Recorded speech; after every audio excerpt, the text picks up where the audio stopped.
हरीराम, मेहनती और ईमानदार किसान, अपने छोटे से घर और खेत में अपने परिवार के साथ रहता था। गरीबी थी, लेकिन मेहनत और उम्मीद कभी कम नहीं हुई। सीता, उसकी पत्नी, धैर्य और समझ की मिसाल थी।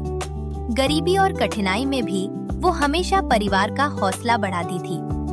गोपाल, उनका बेटा, मासूम और उत्साही था, पढ़ाई में तेज, लेकिन अभी स्कूल जाना उसके लिए सपना ही था। हरीराम, जल्दी खा लो, खेत में बहुत काम है। अगर तुम्हारा काम जल्दी खत्म हो जाए तो गोपाल के लिए भी समय मिलेगा। बाबा, क्या इस बार फसल अच्छी होगी? हाँ बेटा, मेहनत करने से भगवान भी मदद करता है। हमारा खेत हरा भरा होगा और तुम्हारे लिए खुशियाँ आएंगी। रघुवीर, पड़ोसी किसान, मेहनत से ज्यादा शॉर्टकट पर भरोसा करता था, लेकिन जरूरत पड़ने पर वो मदद भी करता। हरीराम, इतनी मेहनत करना जरूरी है, थोड़ा आराम भी कर लिया करो। मेहनत ही मेरा सहारा है रघुवीर। जो मेहनत करता है, भगवान उसकी मदद जरूर करता है। लालचंद, गांव का साहूकार, पैसे तो बहुत थे, लेकिन लालची और थोड़ा कड़क स्वभाव का। हरीराम, कर्ज की बात मत भूलना। कोशिश करो कि समय पर चुका दो तो सब आसान रहेगा। हरीराम को लालचंद के बोलने का तरीका अच्छा नहीं लगता है, पर हरीराम मजबूर था। हरीराम का खेत सिर्फ जमीन नहीं था, ये उसका सपना, उसकी मेहनत और परिवार का सहारा था। इस बार बारिश सही हो और फसल अच्छी हो। गोपाल के लिए भी बेहतर कल आए। मैं भी तुम्हारी मदद करूंगा। धन्यवाद रघुवीर। साथ मिलकर काम करने से सब आसान हो जाएगा। दोनों मिलकर मेहनत कर रहे थे। कभी थकान आती तो एक दूसरे की मदद से फिर ऊर्जा आती। घर में हालात अच्छे नहीं थे, लेकिन परिवार का हौसला मजबूत था। घर का सारा राशन खत्म होने को है। माँ, क्या हम खुश रह सकते हैं? खुशी पैसा नहीं, मेहनत और परिवार से आती है बेटा। साधारण चीजों में भी प्यार और उम्मीद ने घर को रोशन रखा। कुछ हफ्तों में मेहनत रंग लाई, खेत में हरियाली लौट आई। देखो, इस बार तो फसल बहुत अच्छी लग रही है। भगवान ने हमारी मेहनत देख ली। लेकिन किस्मत ने फिर परीक्षा ली। एक रात अचानक तेज तूफान और मूसलाधार बारिश शुरू हो गई। धरती का हर कोना अब पानी में डूब रहा था।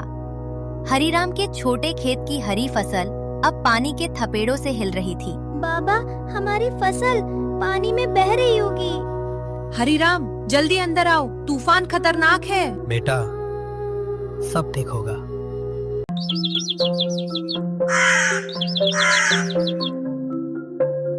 सुबह जब सूरज की पहली किरण आई, तो हरीराम और उसके परिवार ने देखा उनकी मेहनत का रंग मिट्टी में दब गया था। इतना सब खत्म हो गया, अब हम कैसे आगे बढ़ेंगे? हर मेहनत जल्दी खत्म नहीं होती, हमें फिर से कोशिश करनी होगी। मुश्किलें आती हैं, पर हिम्मत रखने वाला कभी हारता नहीं। उस दिन उनके दिल टूट गए थे, लेकिन उनका आत्मविश्वास और मेहनत का हौसला अभी भी जिंदा था। हरीराम ने हार नहीं मानी, पूरा परिवार जुट गया। छोटी छोटी चीजों में भी मदद की भावना बढ़ी। रघुवीर पास आता है, हाथ में हल लिए। इस बार मैं पूरी मदद करूंगा, सब ठीक हो जाएगा। धन्यवाद रघुवीर।